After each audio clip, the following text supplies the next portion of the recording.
บคนข้าวนำกันเด้อคนแซ่บนำกันกินตอนเที่ยงคนส้มตำแซ่บๆตอนเที่ยงส้มตำคนแซ่บนำกันเด้อ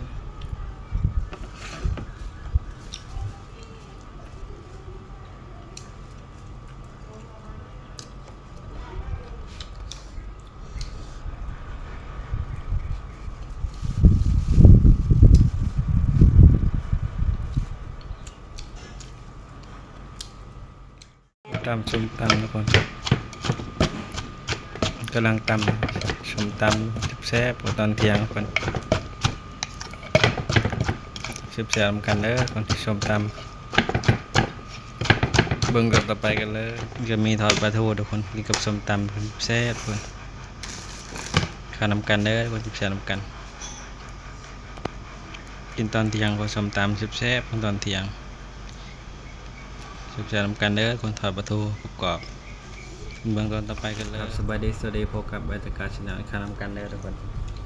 ส้มตำคนแซ่บคนตำเองตอนเที่ยงคนเฮ็ดเองกินตอนเที่ยงส้มตำแซ่บขนาดทุกคนเดี๋ยวมีทอดปลาทูทุกคนแซ่บ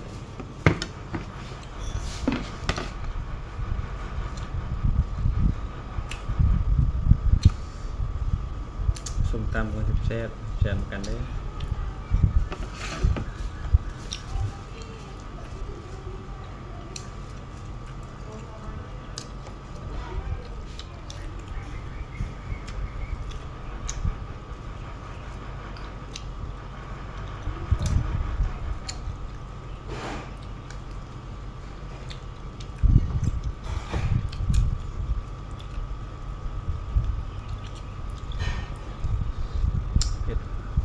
แอบอยู่งาม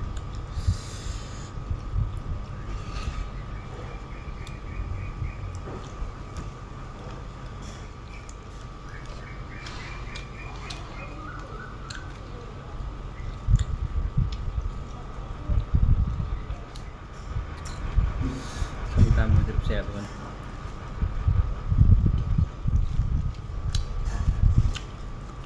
เพื่อเบิ่งกับฝากกดไลค์กดแชร์กดขายเป็นกำลังใจคลิปต่อไปเด้อทุกคนข้าวนำกัน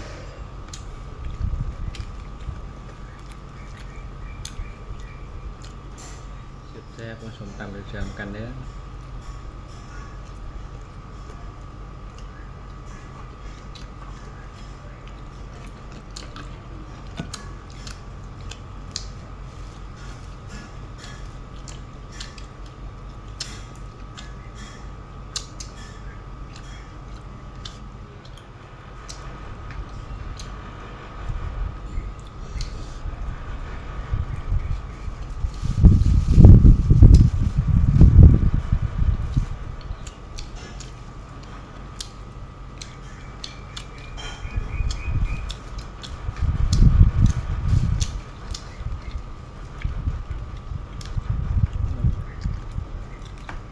ปลาทูกินเก่า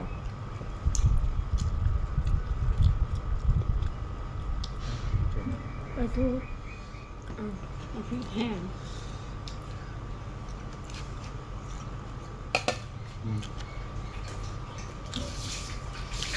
ข้าวนำกันเด้อแซ่บ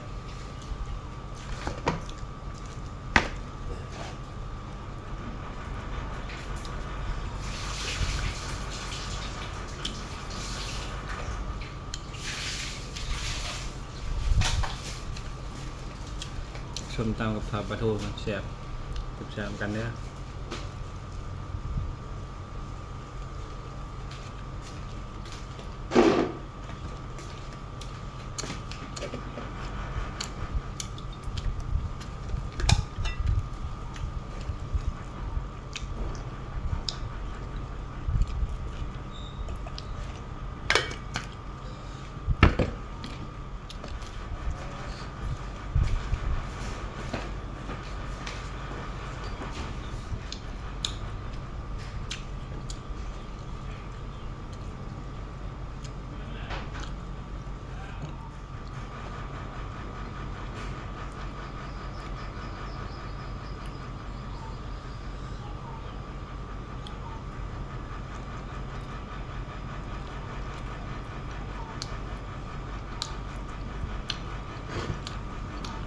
อดปลาทูมันแซ่บ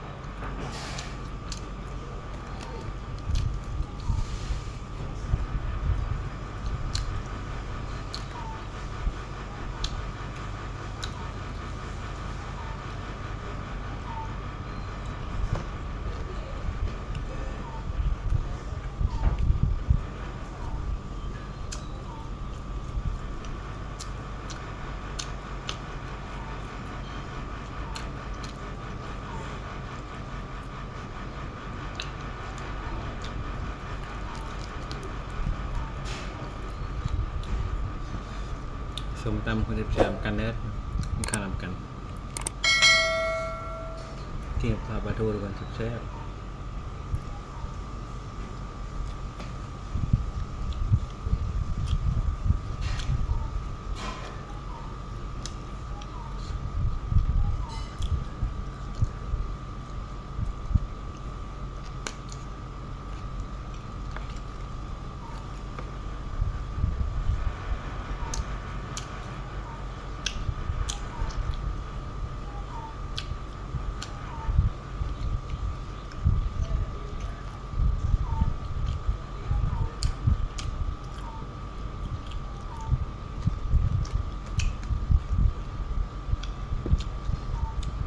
ข้ามกันเด้อทุกคนบัวทั้งในทั้งต่างประเทศทุกคนบัวของไทยและของลาวคนแซ่บกันเด้อทุกคน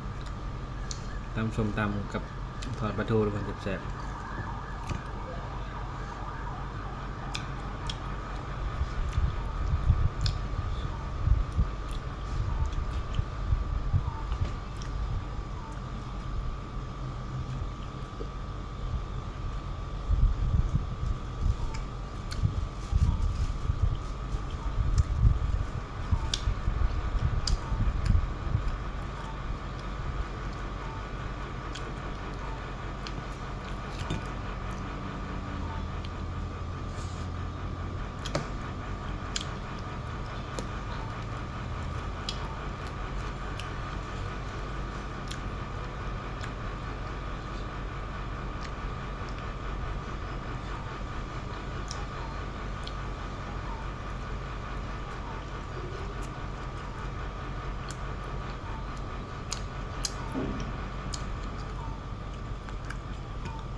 ส้มตำกับทอดปลาทูคนแซ่บคนเขากันกัดเลยแซ่บหลายทุกคนส้มตำทอดปลาทู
แซ่บหลายทุกคน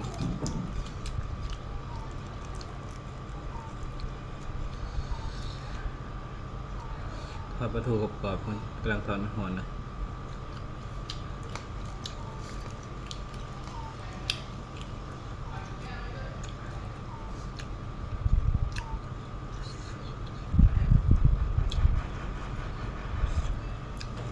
แซ่บๆทุกคนส้มตำแซ่บ